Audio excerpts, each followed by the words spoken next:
Shalom Bapak Ibu Saudara yang saya kasihi di dalam Tuhan Yesus Kristus. Pada malam hari ini kita akan membahas kesimpulan-kesimpulan pelajaran rohani dari Paskah. Sebelumnya kita akan bersatu dalam doa. Bapa di surga, Bapa di dalam nama Tuhan Yesus Kristus, terima kasih Tuhan, Kau sungguh baik bagi kami. Kami mengucap syukur Engkau memelihara kami, Engkau memimpin hidup kami sepanjang hari ini, dan Engkau juga mengampuni segala dosa-dosa kami apabila kami ada kemarahan atau bersungut-sungut pada dosa-dosa kami Tuhan, atau ada berselisih pada dosa kami. Biarlah kami selalu dibasuh dengan darah anak domba Allah dari Yesus Kristus, karena kami minta ampun kepada atas segala dosa-dosa kami. Basuhlah kesalahan dan dosa kami dengan darah anak domba Allah dari Yesus Kristus Tuhan, sehingga kami hidup dalam kekudusan, hidup dalam ketobatan, tidak mengulangi kesalahan-kesalahan kami. Kami mau hidup dalam kekudusan Tuhan dalam pikiran, perkataan, perbuatan. Terima kasih Tuhan, kuasa darah anak domba Allah dari Yesus Kristus Tuhan melindungi kami dari serangan roh kematian, roh dunia, roh mati, roh sakit, sihir, tenung, tumbal, guna-guna, roh maut dan keramat, roh mereka jual maut dipatahkan kuasanya dengan darah anak domba Allah dari Yesus Kristus Tuhan. Segala roh penyakit COVID-19 varian apapun juga dipatahkan kuasa dengan darah Allah dari Yesus Tuhan. Pimpin kami dengan kuasa-Mu pada pembacaan merenungkan kembali kesimpulan-kesimpulan yang tentang pelajaran rohani tentang Paskah di dalam nama Tuhan Yesus. Roh Kudus memberikan kami pengertian lagi di dalam nama Tuhan Yesus, kami doa, haleluya, amin.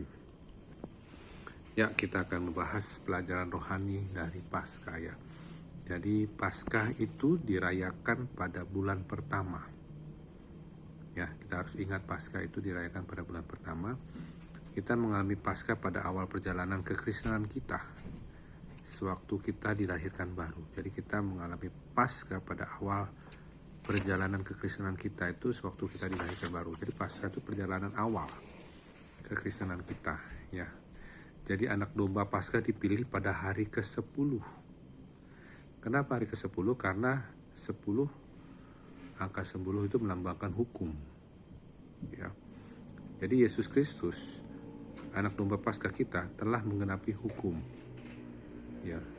Dia adalah Tuhan 100% Allah, 100% manusia yang menggenapi hukum ya. Hukum Taurat, yang 10 hukum Taurat itu semua bisa digenapi, maksudnya dilaksanakan ya.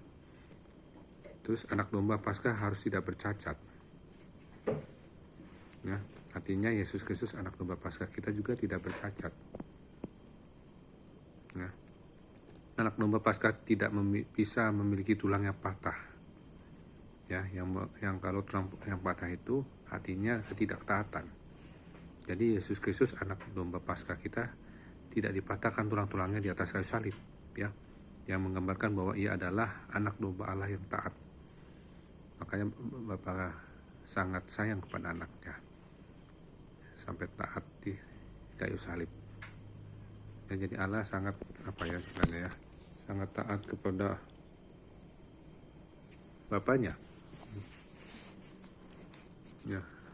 Anak Allah Yesus Kristus namanya, sangat taat kepada Bapaknya ya, sehingga tulang-tulangnya tidak dipatahkan ya. Anak domba Paskah diperiksa selama 4 hari ya.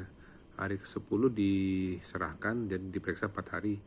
Yesus Kristus, anak domba Paskah, diperiksa 4 orang ya. Diperiksa sama 4 orang. Ada Imam Kayafas, kalau salah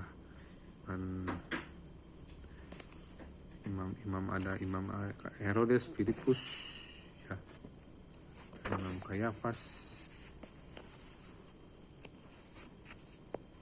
Ananias ya, Kayafas, Herodes, dan Filipus. Jadi kita sebagai anak Tuhan juga diperiksa oleh kelompok 4 orang, yaitu dunia, gereja, iblis, dan Tuhan.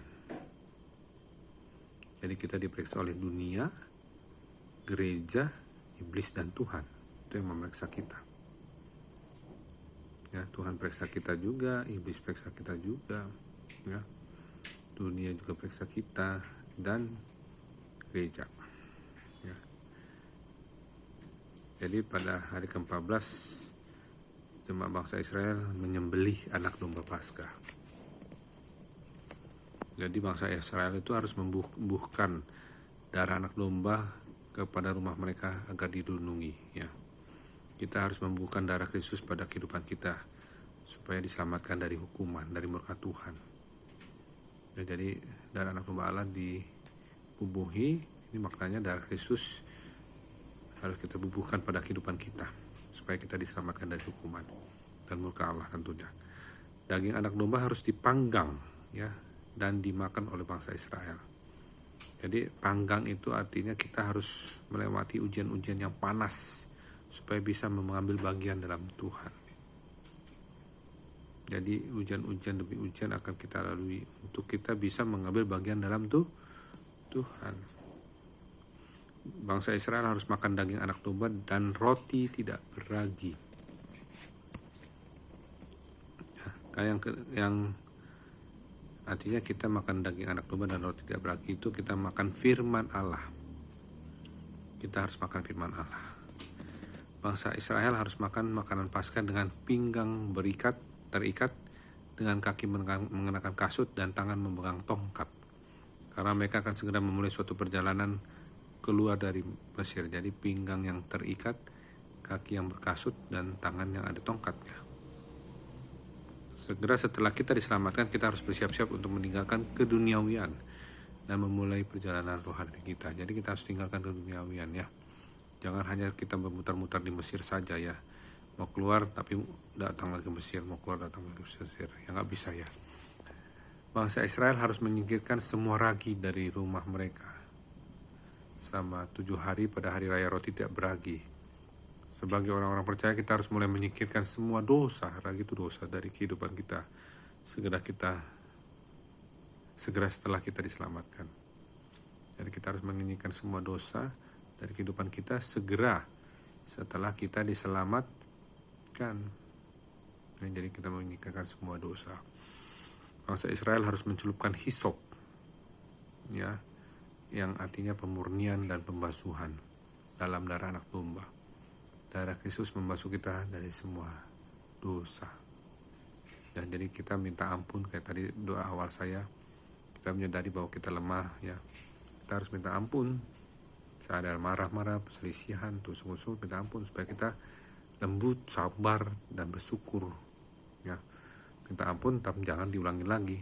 Kita minta darah anak domba Allah dari Yesus Kristus membersihkan kita dari segala dosa dan kesalahan kita, menyucikan kita dari segala dosa dan kesalahan kita, sehingga kita terus menjadi ciptaan baru dalam Kristus Yesus, sehingga hati kita ditempati diam Roh Kudus, hati kita berdiam Roh Kudus dan bertata di dalam hati kita. Roh Kudus melakukan pekerjaan-pekerjaan yang dahsyat, kita dipakai oleh Roh Kudus untuk jadi alat pilihan bagi Tuhan. Jadi hisop itu pemurnian pengudusan. Dan itulah kesimpulan yang kita bahas, yang selama kita berapa hari ke belakang kemarin kita bahas dalam satu hari ini, ya, kesimpulannya. Besok kita akan membahas tentang perjalanan ke Laut Merah. Ya, mari kita satu dalam doa. Amin. Bapak surga, terima kasih Tuhan kalau Kau sungguh baik kami. Tuhan Yesus, tolong kami Tuhan supaya kami bisa menjadi anak-anak-Mu Tuhan yang selalu menyadari Paskah adalah permulaan perjalanan hidup kami. Biarlah kami Tuhan selalu mengikuti teladan Kristus Tuhan, karena anak domba Allah telah mengorbankan dirinya kepada kita semua untuk keselamatan, penebusan dari segala dosa dan kesalahan kita, sehingga kita diselamatkan yang menerima dan makan tubuh Kristus dan minum darah Kristus akan terus diselamatkan dari hukuman, dari murka Tuhan. Terima kasih Tuhan, Kau selamatkan kami hari demi hari sampai hari Tuhan, Engkau menyertai dengan Roh Kudus, dan kami mau hidup bertobatan, kami mau menuruti firman Tuhan, menuruti perintah-perintah Tuhan, tidak mau berbuat dosa lagi, tidak ada keduniawian, tidak mau ada hawa nafsu daging, mau hidup dalam benar-benar sesuai dengan keinginan Tuhan. Berkati malam hari ini, berikan kami tidur nyenyak, bangunkan besok pagi jam 4 atau jam 5 dengan tubuh disegarkan untuk melakukan saat teduh. Kami mohon arah Roh Kudus menguasai alam sadar dan manusia sadar, alam sadar dan alam bawah sadar kami dalam tidur kami yang nyenyak ini. Tolak roh kematian mendadak, roh mimpi buruk, mimpi kotor, mimpi kuasa gelap, roh-roh kematian, roh santet, roh demam, roh segala penyakit apapun, kuasanya dihancurkan dengan darah Allah dari Yesus Kristus Tuhan. Kuasa iblis, roh penyakit kematian, kuasa iblis, roh maut dan maut, roh malaikat jahat, roh COVID-19 dipatahkan kuasanya dengan darah Allah dari Yesus Kristus Tuhan. Terima kasih Bapa, segala puji hormat syukur dan bagimu dalam nama Tuhan Yesus kami berdoa dan syukur, haleluya, amin. Terima kasih Tuhan Yesus berkati, sampai jumpa besok. Shalom.